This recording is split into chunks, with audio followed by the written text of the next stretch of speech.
Bonjour à toutes et à tous et bienvenue. Aujourd'hui, nous allons réagir à l'une des vidéos sur les grandes gueules concernant donc l'émission Les Grandes Gueules.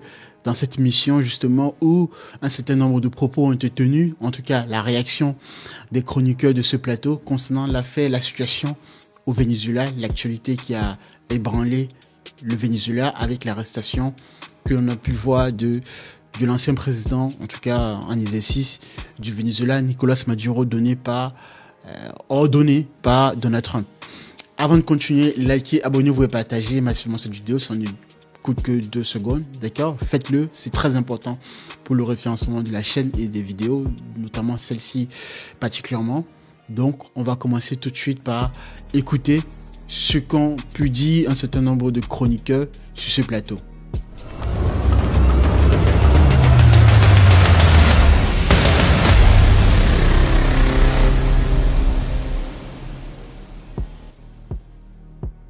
Oui, Donald Trump, ce qui est bien, c'est que en général, il dit ce qu'il fait, il fait ce qu'il dit, et puis comme ça, le message passe pour tout le monde. Nous avons besoin du Groenland du point de vue de la sécurité nationale, et le Danemark ne sera pas en mesure de s'en occuper. Ne me demandez pas qui dirige au Venezuela parce que ça va faire polémique. Ça veut dire quoi? Ça veut dire qu'on est aux commandes. Cuba est prête à tomber. Je ne vois pas comment Cuba pourrait tenir.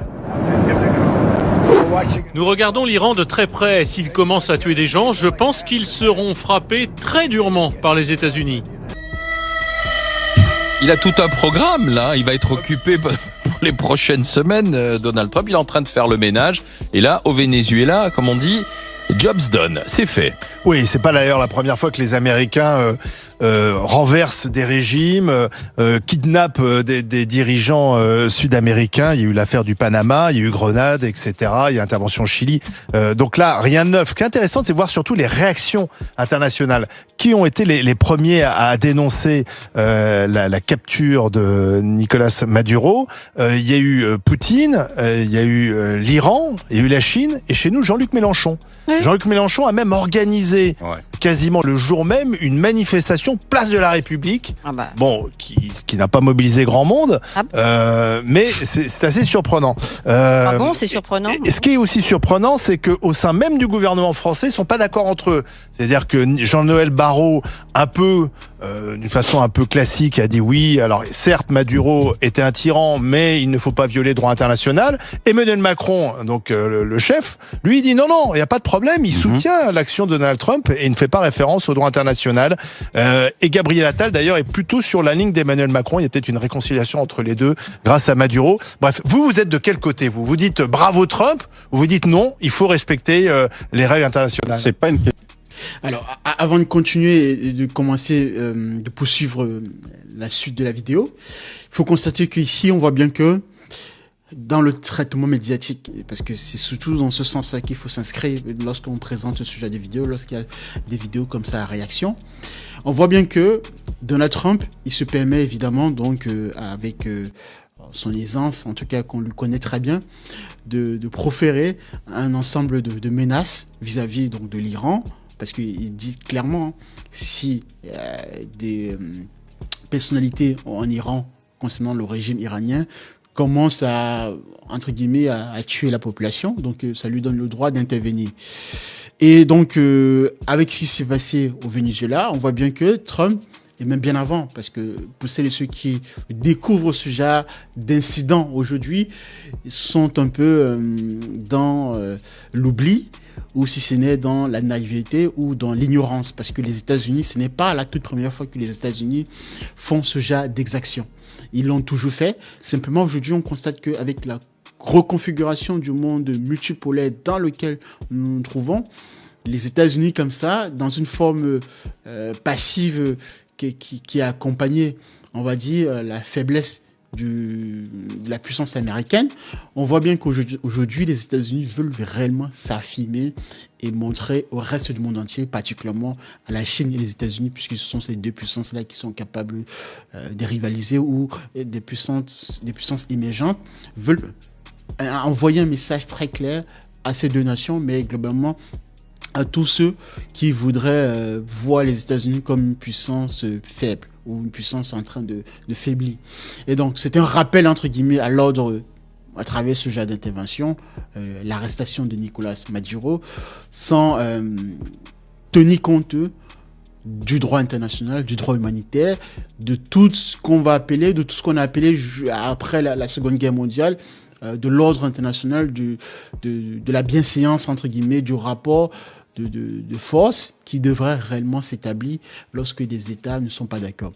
Et donc, cette intervention américaine, que les médias occidentaux, pour la plupart, évidemment, dans leur manière de traiter, ont qualifié comme étant une opération très spéciale, une opération, bien sûr, de grande envergure, une opération réussite, une opération de haute volée, avec des qualificatifs positifs, bien sûr, à l'endroit de cette arrestation qui est illégale, qui bafoue tout ordre international, qui ne respecte en aucun cas la souveraineté de l'État du Venezuela, quel que soit ce qu'on peut reprocher à Maduro, quels que soient les reproches, les critiques et tout ce qui pourrait être mis en avant.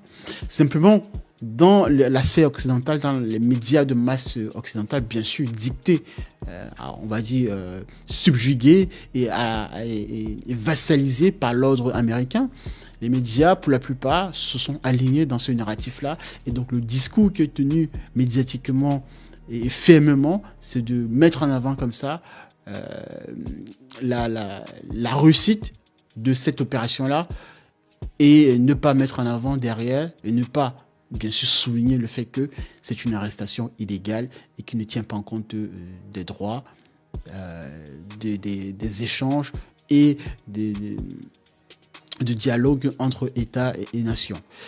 On va continuer la vidéo, mais il faut déjà retenir ça parce que tout ce qui se passe à travers les interventions américaines, si vous regardez bien, l'après-situation est toujours vendue, comme on pourrait dire, le service après-vente est toujours effectué par les médias de grande masse. Et c'est toujours intéressant de comprendre comment médiatiquement cela est traité. Quant aux réactions des différentes chancelleries occidentales, puisque pour la plupart, ce sont les États soumis, les États européens, qui sont dans l'OTAN, pour la plupart, qui ont validé cette arrestation-là, en ne prenant pas en compte, en ne mettant pas en compte, en ne soulignant pas une position à minima nuancée concernant cette arrestation. Et à part quelques dirigeants ou quelques leaders politiques, Jean-Luc Mélenchon en France, je précise toujours bien, quels que soient les reproches ou quel que soit le bord politique dans lequel vous appartenez, ici on défend un principe. Le principe qui devrait être défendu, c'est le principe du droit international, en tout cas de ce que l'Occident a appelé jusqu'ici le droit international. Mais au vu des dernières situations, de la dernière récente situation, vous comprenez bel et bien avec moi que le droit international n'a jamais existé en fait, et donc n'existe plus dans sa forme, ne serait-ce que simplement des dénonciations. D'accord ? On va continuer pour que vous puissiez comprendre la puissance de ce que, d'un point de vue médiatique, de ce que les médias mettent en avant dans cette situation réelle. Bravo, c'est une question de dénoncer l'hypocrisie. Aujourd'hui, on est en train de dire que la cause du narcotrafic est une excuse. Moi, j'aimerais juste rappeler que les neveux de Cilia Flores, qui est l'épouse de Maduro, donc Antonio et Francisco, ont été arrêtés en 2015 et ont comparu devant le tribunal américain parce qu'ils essayaient de faire rentrer 800 kilos de cocaïne. Mais comme c'était Obama, ça passe. Quand c'est Obama qui dit que le Venezuela fait rentrer de la cocaïne en Amérique et que Maduro utilise l'argent des narcotrafiquants pour se maintenir au pouvoir, pour faire face justement aux sanctions économiques américaines. Quand c'est Obama qui le dit, ça va bien. Et quand c'est Trump qui le dit, ça ne va pas. Donc il y a une hypocrisie. Et moi, je me mets aussi, et je ne serai peut-être pas très objectif, à la place des familles qui ont des prisonniers politiques enfermés. Parce que c'est une expérience que j'ai vécue sur le sol africain, je ne dirais pas dans quel pays. Donc je sais ce que c'est que d'avoir un membre de sa famille qui se fait arrêter de façon arbitraire, à qui on colle l'étiquette d'atteinte à la sûreté de l'État. Et en plus, tu as les fake news sur les réseaux. Un jour, on t'apprend que la personne a été torturée, qu'on lui a crevé les yeux. Et toi, tu arrives à la voir en ligne parce que les téléphones portables en prison, c'est un phénomène mondial. Donc moi, je comprends que les Vénézuéliens et et les Vénézuéliennes soient heureux et que mieux vaut que Maduro ne soit plus en place et qu'effectivement, c'est triste à dire, mais je suis pour l'ingérence américaine dans ce cas. Maintenant, ce qui risque d'arriver, c'est que tous les pays où il y a des dictateurs, toutes les populations risquent d'attendre la même chose. Donc maintenant, il y a toujours cette incertitude. Mais l'autre chose, la petite boutade sur laquelle j'aimerais finir, vous vous souvenez de la première image de Maduro, entre les mains des soldats américains, il avait une tenue grise. Et personne n'a relevé que c'était un jogging Nike. Donc les Américains savent ce qu'ils font dans la communication. Charles. Alors, avant de continuer, moi, j'aimerais dire que je suis contre, en fait, l'intervention de ce chroniqueur, je crois qu'il s'appelle Abel Boilly, sur les grandes gueules, dans cette situation-là précisément. Parce qu'en fait, si on commence comme ça, où est-ce qu'on s'arrête ? Et on constate toujours que, comme je l'ai toujours dit ici, et vous avez pu constater que c'est toujours dans une situation de 2 poids 2 mesures. C'est toujours dans une situation à sens unique, qui veut que c'est l'Occident qui décide d'intervenir, qui voudrait que c'est l'Occident qui donne le ton, qui dicte ce qui est du droit international et de ce qui ne l'est pas. Et c'est toujours dans ce sens-là, parce que quand ça se passe, je veux bien, il n'y a pas de souci, que l'on prenne pour considération. Je ne dis pas que Nicolas Maduro était un enfant de cœur, d'accord. Je ne dis pas que c'était un saint, d'accord. On se comprend très bien. Mais ici, je précise bien, vous devez être dans une position de principe. C'est une position de principe que l'on doit respecter, le droit international, ou ce que l'on a qualifié de droit international, d'accord. Et dans ce sens-là, si on s'en tient véritablement donc au droit international, puisque c'est ce qui a été édifié depuis la Seconde Guerre mondiale pour établir le monde, en fait, pour dire non, plus jamais, au vu au regard historique de ce qui s'est passé lors de la Première et Seconde Guerre mondiale. Donc, vous avez eu comme ça les instances internationales qui ont été créées, l'ONU et tout le reste, le FMI, la Banque mondiale, bref, toute l'architecture comme ça du monde, entre guillemets, droit, du monde civilisé, qui voudrait que toute nation dans ce monde entier devrait se mettre à genoux devant ce droit international. Il a fonctionné plus ou moins à peu près juste après la création de l'architecture, de son architecture globale. Mais sauf que depuis des années, depuis peut-être 4-50 ans, on voit bien que les États-Unis, en fait, n'ont jamais respecté ce droit international. Les États-Unis, mais l'Occident de manière générale. Parce que la CIA, parce que les États-Unis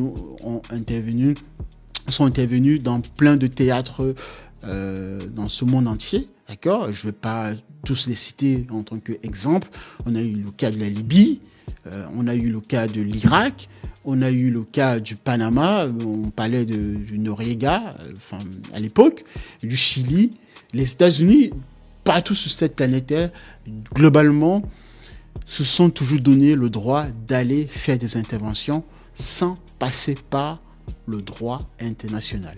Et donc, avec le temps comme ça, puisque l'ensemble des autres pays étaient, entre guillemets, plutôt des pays faibles, n'ayant pas de puissance réelle à dire non aux États-Unis, et les États-Unis s'étant embourbés dans des guerres successives en Afghanistan, en Irak, etc., la puissance américaine s'est donc affaiblie quelque peu. Et les autres nations, à travers les BRICS, ont comme ça, petit à petit, évolué, justement en entrant dans une forme de domination économique. La Chine, en l'occurrence, qui a bel et bien montré cet exemple-là.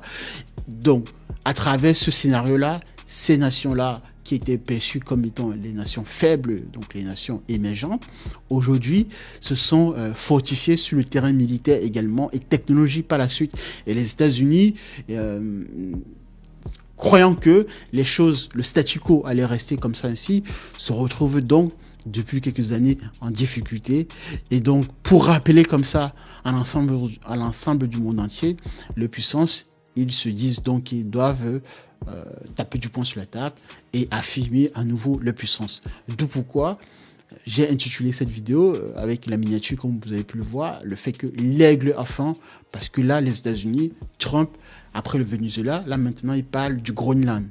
Et ce qui est sidérant dans cette affaire, c'est que lorsqu'on parle du Groenland, les Européens commencent peu à peu à s'inquiéter.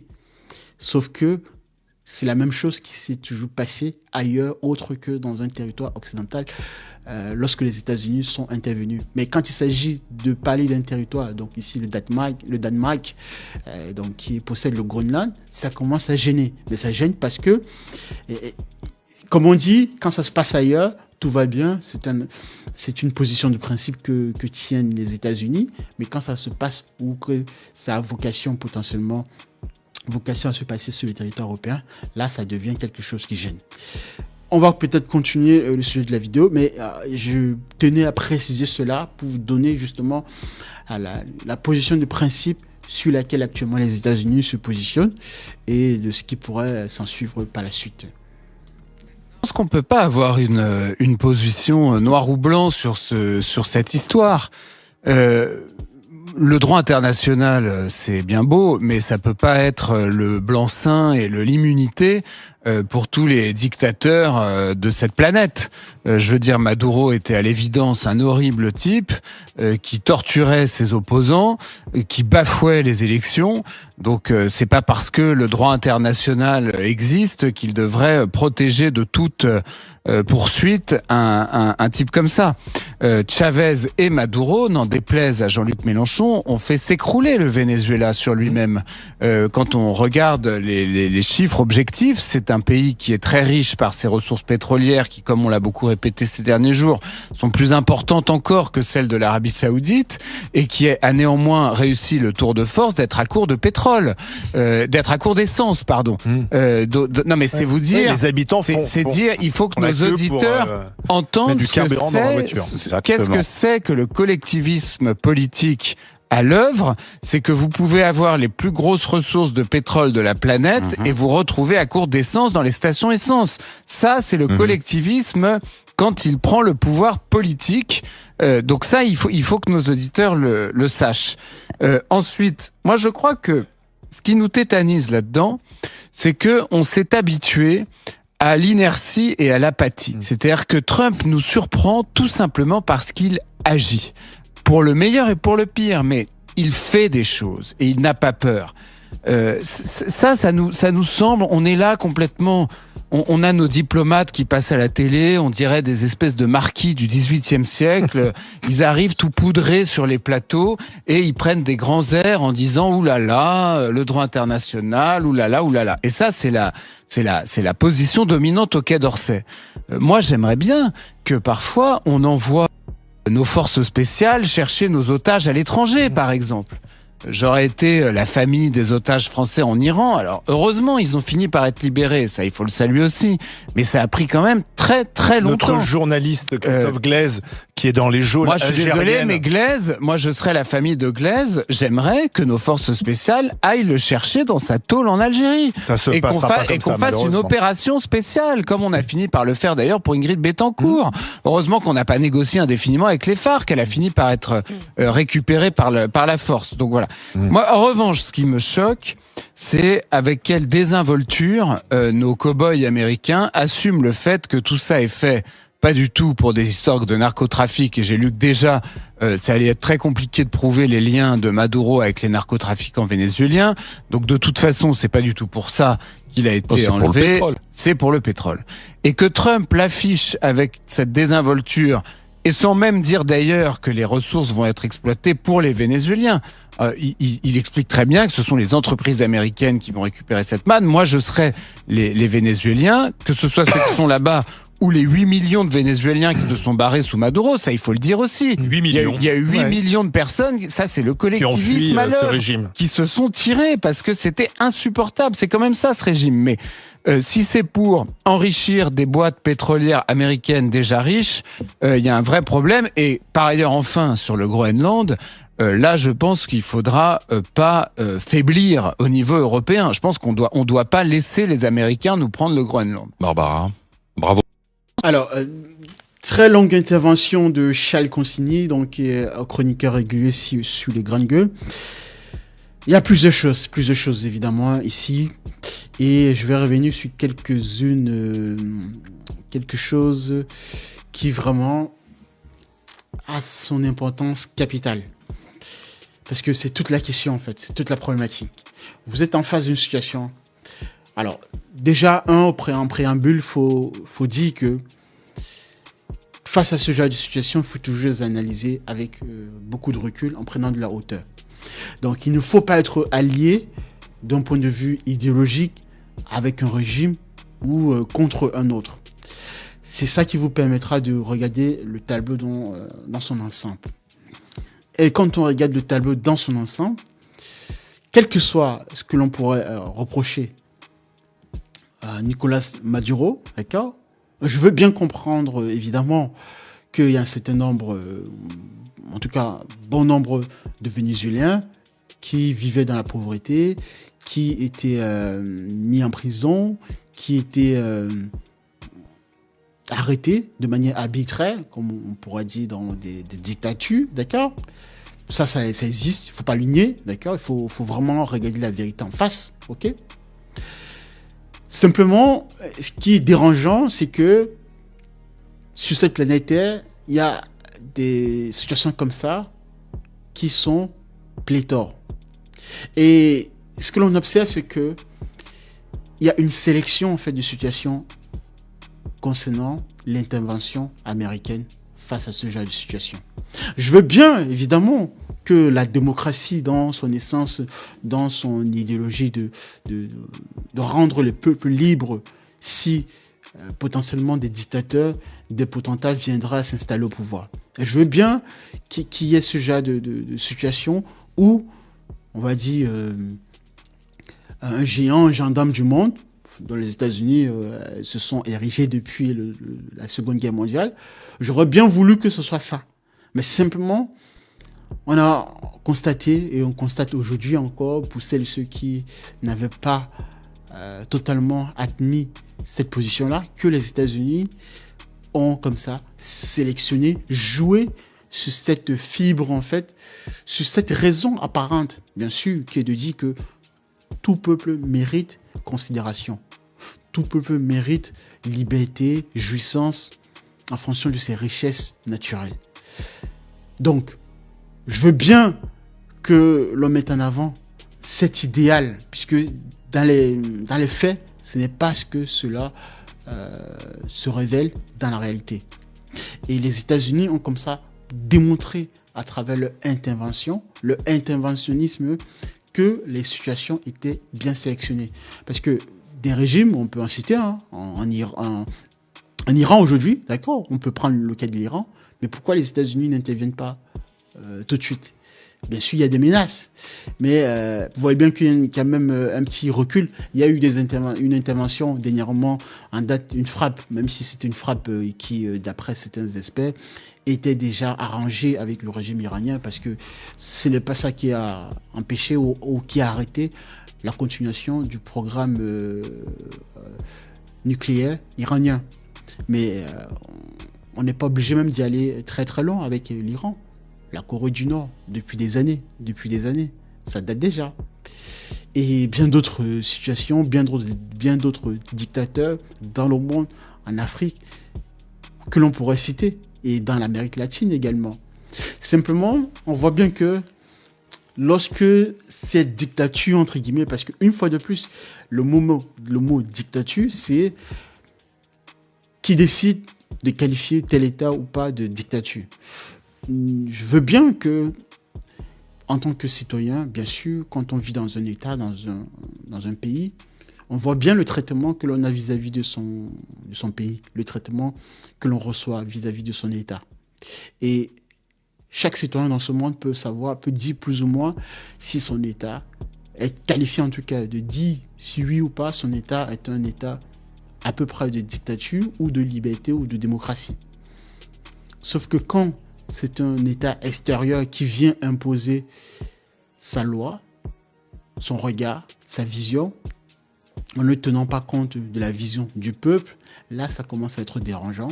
Et le droit international, comme ça, ici, vient jouer comme un paramètre, une variable que l'Occident maîtrise bien jusqu'ici, pour s'en servir de prétexte démocratique pour aller intervenir ailleurs dans des situations, des théâtres dans ce monde entier.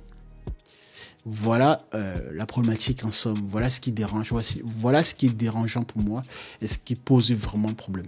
Je veux bien qu'on vive dans un monde idéal où tous les peuples sociétaires méritent considération. Mais la considération est à géométrie variable parce que quand on voit surtout l'après-intervention de ce qui se passe après dans ces pays-là, on voit bien que le peuple n'a pas reçu la fameuse considération qui était censée justement être apportée, amenée par l'intervention américaine ou occidentale. Le cas de la Libye aujourd'hui est détruite. L'Irak aujourd'hui est un champ de ruines.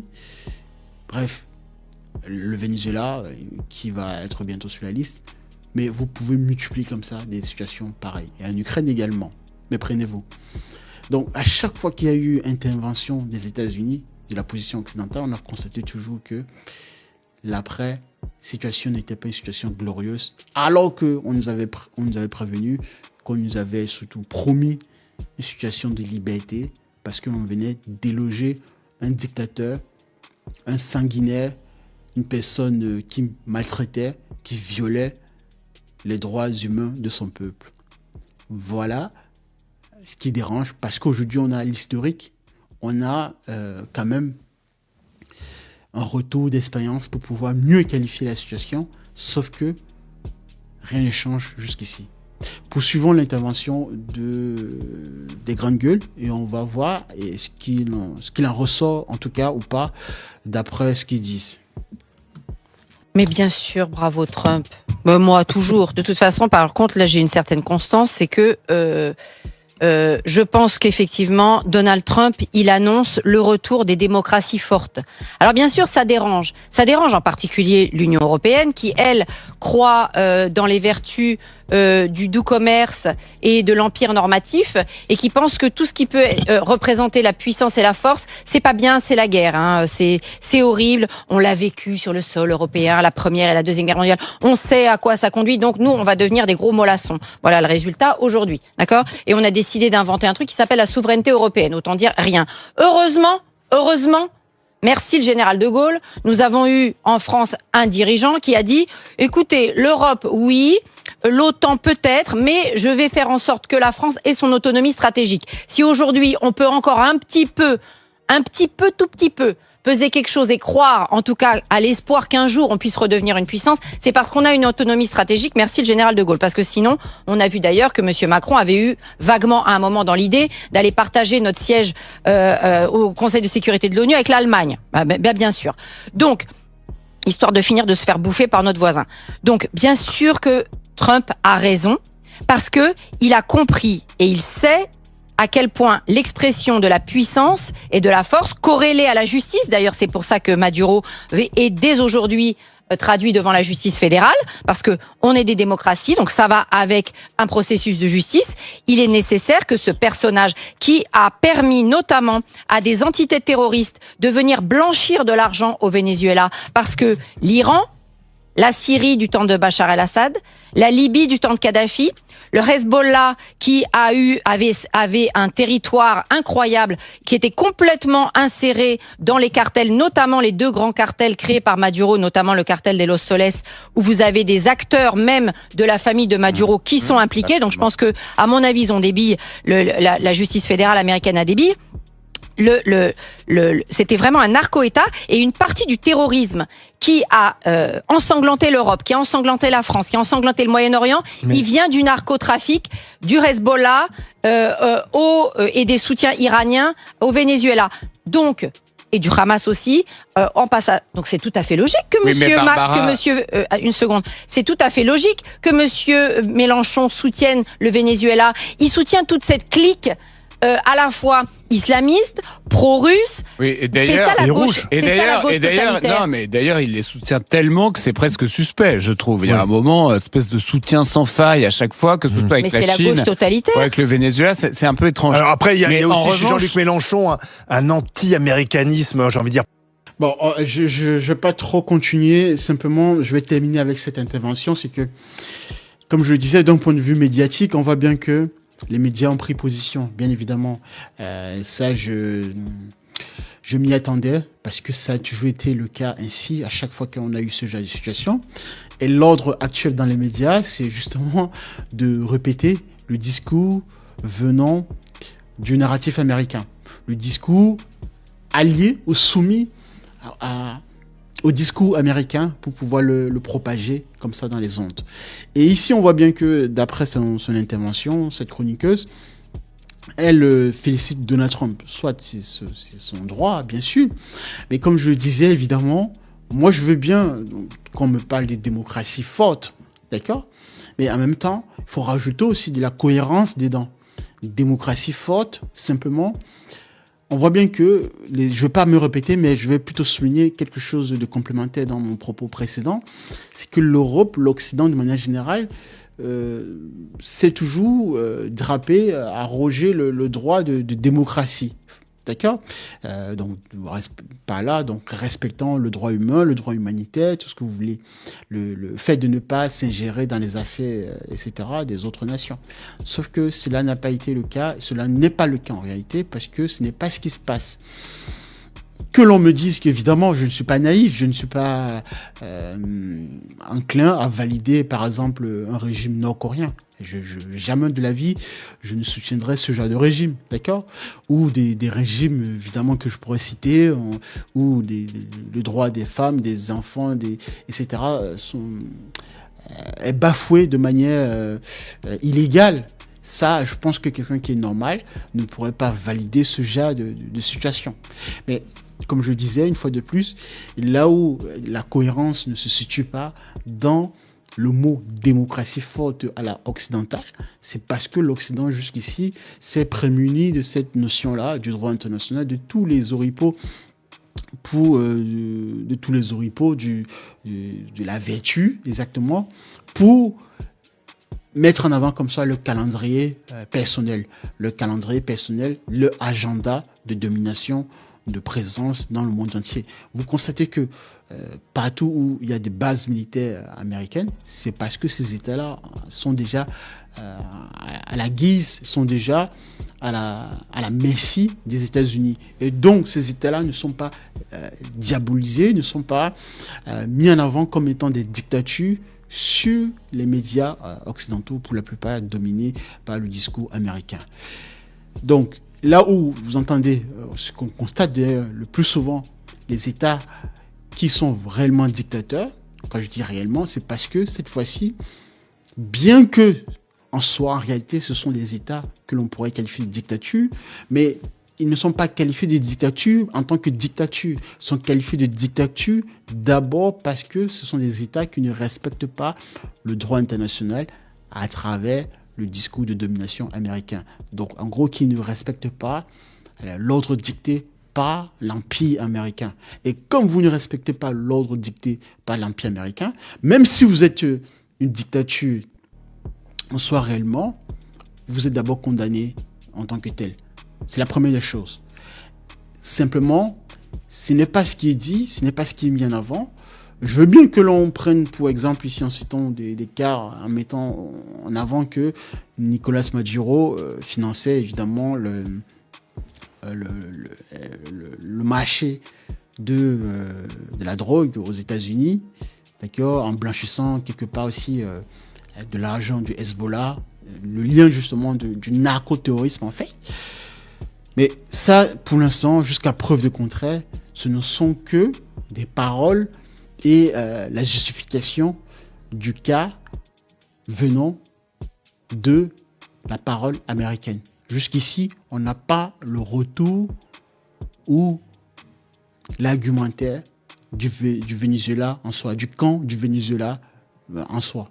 On n'a que le discours unique qui va dans un seul sens pour dire que le régime de Nicolas Maduro était un régime qui blanchissait de l'argent à travers sa liaison avec les cartels de drogue, qui blanchissait de l'argent du terrorisme, d'accord? Mais sauf que ça, c'est un narratif, je veux bien l'entendre, mais pour l'instant, c'est un narratif qui ne vient que du camp américain, d'accord? Et quand bien même, évidemment, ce sera le cas, ok? Sauf que, comme je le disais, c'est parce que, quand on regarde les faits, Nicolas Maduro à travers justement sa prise de pouvoir juste après Hugo Chavez, on voit bien que le Venezuela, comme ça, était un État rebelle, entre guillemets, vis-à-vis de la position américaine. Et en tant que tel, justement, devait tomber et donc devait subir les sanctions américaines et la puissance de l'aigle américain. C'est ce qui est dérangeant. Et vous pouvez l'appliquer avec tous les autres présidents qui ont été pourchassés, délogés, arrêtés et tués par les États-Unis d'Amérique. D'accord? On a eu Saddam Hussein, on a eu Kadhafi, pourchassé, on a eu Bachar al-Assad. Bien sûr, je ne suis pas en train de dire que tous, enfin, ces individus-là sont des enfants de cœur, comprenez-moi. Mais simplement, vous pouvez constater que c'est toujours parce qu'à un moment donné, si vous creusez bien, ces personnes-là ont dérangé l'Empire américain.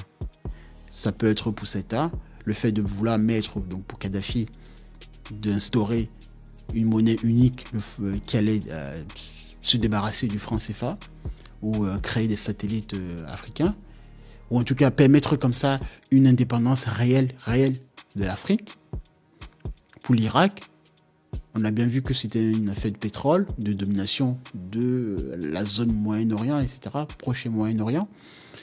Pour Bachar al-Assad, enfin bref, dans toutes les situations telles que je viens de vous citer, vous constatez que ces dirigeants-là ont toujours un intérêt en commun un point essentiel qui est que ils dérangent à un moment donné l'ordre américain. D'autres dirigeants, par exemple Kim Jong-un en Corée du Nord, dérangent, mais pourquoi n'est-il pas inquiété? C'est parce qu'il détient, en tout cas de manière crédible, l'arme atomique, la bombe nucléaire. Et en cas d'agression ou de potentielle arrestation, cela pourrait créer des conséquences que les Américains ne pourraient pas maîtriser parce que dans la zone, vous avez la Corée du Sud, le Japon, etc.